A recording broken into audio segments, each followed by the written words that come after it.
2 weeks away is the 2024 election. Kamala Harris's polling numbers keep collapsing as we approach the last stretch and time runs out. Trump is blazing in almost every single recent poll in the meantime. I'm going to fill in the map based on poll closing order to replicate how the map is actually going to color in red and blue on November 5th. Today I'm updating my 2024 electoral map projection. Voting will finish in 6 states at 7 p.m. Eastern Time. The first 6 races scheduled for calls are these. They total 60 electoral votes taken together. We still have rather a long way to go even now. I would start by completing the solid states for both contenders. Donald Trump is quite likely to prevail in South Carolina, Kentucky, and Indiana. While Kamala Harris is going to carry Vermont, the most liberal state in the nation, these are all solid red states from the past 2 elections. Though, looking at 2020 results, you would be rather surprised to learn Virginia and Georgia will be more competitive. In the past election, Virginia indeed cast an amazing double-digit vote for Joe Biden. For almost 4 decades, Joe Biden emerged victorious by the biggest margin among all the Democrats. Still, based on the polls, Kamala Harris is on target to win the state by 4 points today. Given polls always overestimate Democratic support, she most likely will win the state by just 2. From 2004 forward, Virginia is more competitive than it has ever been in any election. Republicans have a real chance. Right now, Kamala Harris still has a very small advantage, thus the state will be lean Democrat on our map. Though another state Biden carried in the past, Trump is on target to win Georgia. On the map, it was the closest state indeed. He secured it by less than 0.25 percentage point. Today, though, Trump leads in Georgia by 1.8%. He is quite obviously the favorite.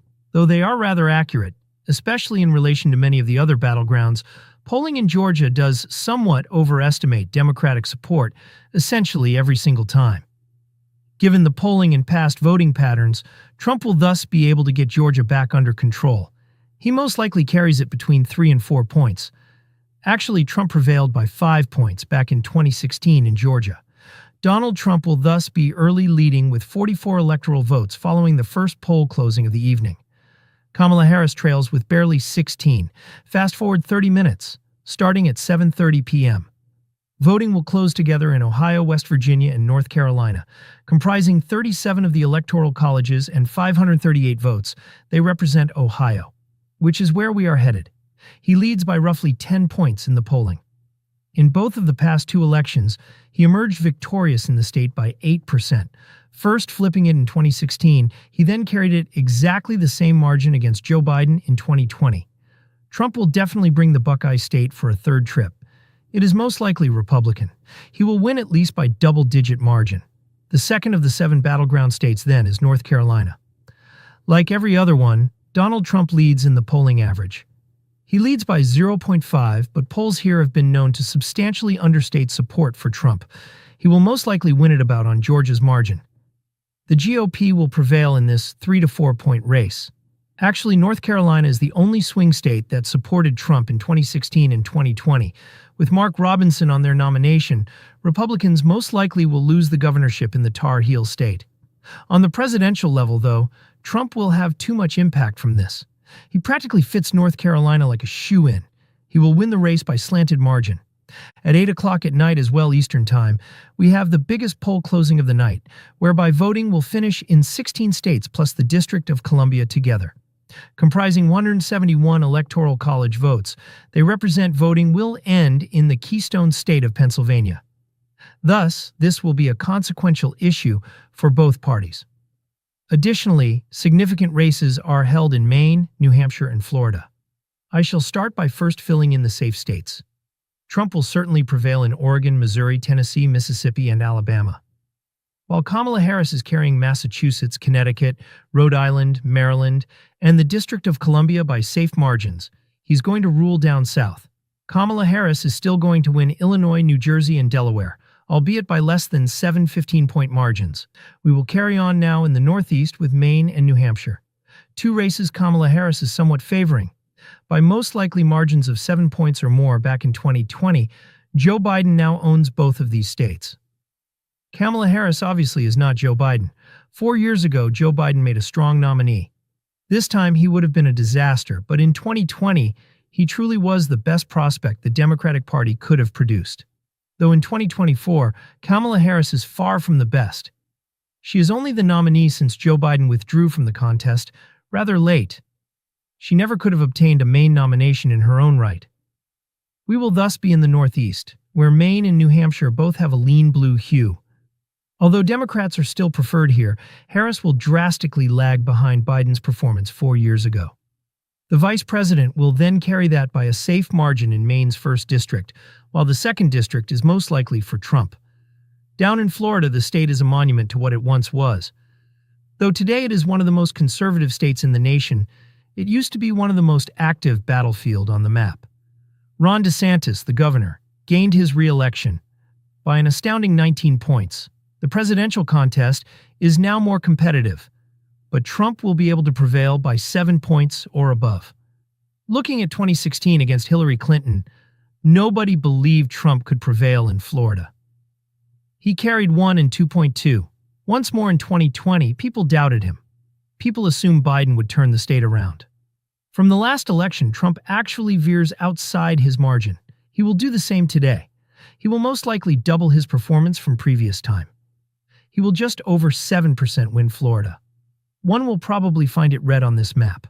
And last, in Pennsylvania, Donald Trump has yet another strong triumph. He lost this state in the last election by slightly over 1%, but he was the first Republican to win the state since 1988 when he carried it back in 2016.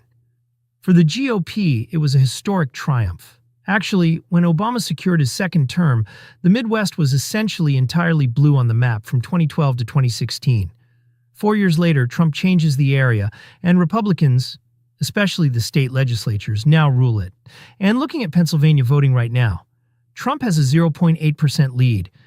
He is definitely en route to win. The former president will give a great performance, winning a state he acquired 8 years ago. Examining the national popular vote next reveals still another indication that Trump will rule the swing states. Actually, he leads in 4 of the past 5 national polls.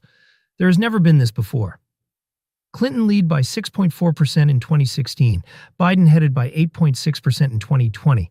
Kamala Harris leads nowadays with 0.9%, and every single day her lead keeps becoming smaller. Pennsylvania will thus be lean for Trump on our map as well. He is going to win by somewhat over 2 points, and given all the other states still to go, that probably will be sufficient to get him over the finish line. Of course, he is doing so brilliantly that we have other prizes on top of that. 4 more swing states remain where he is also crushing it. Voting will finish in just the state of Arkansas at 8:30 p.m. Trump obviously is going to win it. He now has 180 electoral votes. Kamala Harris is not even at 100 yet. We then have another large poll closing at 9 p.m.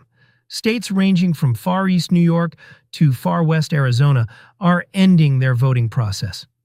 They total 163 of the Electoral College votes taken together. First among the solid red states will be our starting point. Apart from Nebraska, except its 2nd district, Trump is likely to win Wyoming, North and South Dakota, all of Nebraska, Kansas, and Louisiana as well. Still, the surviving states will be far more competitive. Since 1992, every election New York has been a solid blue state. But Kamala Harris is on target to win it today by only roughly 13 points. Given that the Democrats, considering Joe Biden carried the Empire State by 23 points in the past election, this will be a disastrous performance. We also want Iowa gone out of the way. Trump will clearly prevail in it. He will win it barely under 10 points. Trump's lower Midwest performance will be yet another outstanding one. He will win it about on Ohio's margin. Kamala Harris then has to win all 3 of Minnesota, Wisconsin, and Michigan. I still have her winning Minnesota by somewhat over 2 points. She selected Minnesota Governor Tim Walz as her running buddy. He hasn't really assisted her too much. Her poll leading score is 4 points. In the past contest, Joe Biden even prevailed in Minnesota by 7 points. Walz lacks the effect Kamala Harris intended. She is lagging in every other Midwestern race. Should she lose Pennsylvania, Michigan, and Wisconsin, her campaign will fall apart. 3 states Joe Biden traveled through. She's already lost Pennsylvania, and she doesn't look particularly good in Wisconsin or Michigan. We'll start in Wisconsin, where Trump's polling average shows 0.2% lead. Walz most likely has helped Harris somewhat in the state since it is a quite close margin. But Trump has always exceeded expectations in Wisconsin, a state he have or sign. In 2020, he was expected to lose it by 8 points to Joe Biden. He lost it just by 0.6. 2016 saw him expected to lose it by 5 points. He won the state totally, actually. By how well Trump performs, Wisconsin constantly shocks the nation. And most likely 2024 won't be an exception as well. His margin of victory will be lean, hence he will win state. I have him carrying at about 3 points. In Michigan, another large state, this is most likely the most challenging swing state Trump will have to win, since it was the most liberal one back in 2020. Joe Biden claimed it with 2.8%, except for Nevada, which Biden won with a smaller 2.4% margin. None else was lean. Every other swing state would base decisions on 2% points or less, and thus Trump is definitely going to win practically all other battlegrounds if he can conquer Michigan. Trump did really win Michigan, although historically. His carrying percentage in 2016 was 0.2%. It was the closest state in the whole nation, and most likely will be close once more. In polls, Trump leads by 1.2%. Like in Wisconsin as well, I do have polls undervaluing support for the former president once again.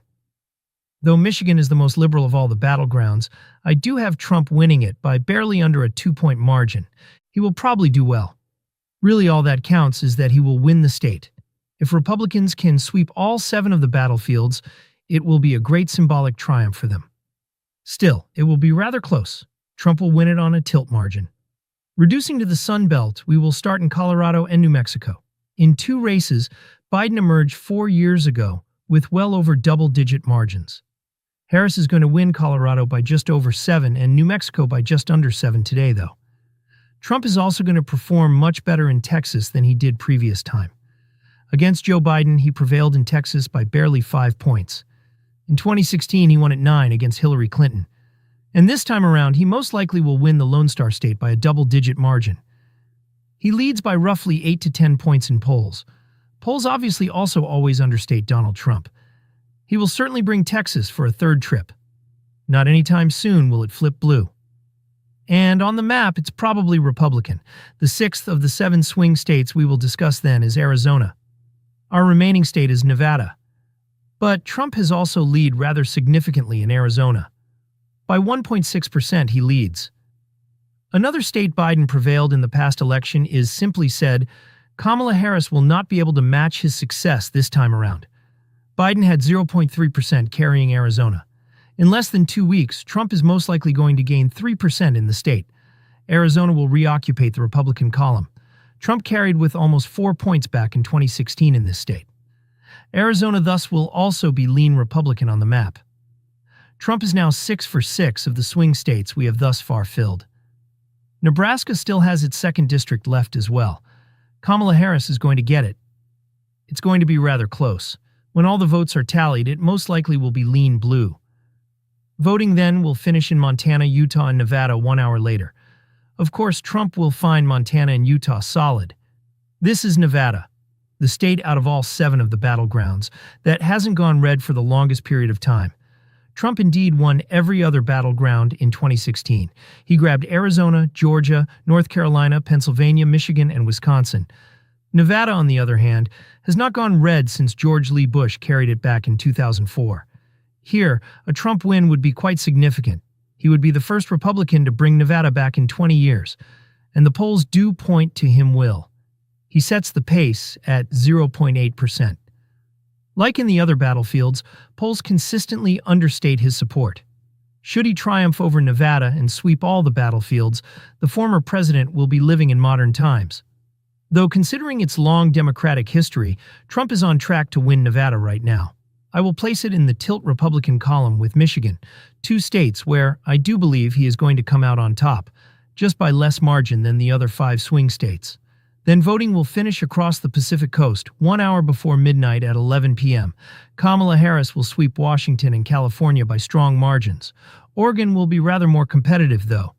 Trump will then shortly carry Idaho with ease. Kamala Harris will then win Hawaii at midnight on November 6th, and 1 hour later at 1 a.m. Trump will carry Alaska. And hence, here is my revised 2024 electoral map projection. 312 electoral votes for Donald Trump. Kamala Harris at number 2 and 26. Trump will clean all 7 of the swing states. For the Republican nominee, it will be a modern-day landslide as Kamala Harris's campaign is collapsing just 2 weeks before the election. I greatly appreciate you watching. Right now, make sure you enjoy, comment, and subscribe for more material like this heading up to the November election.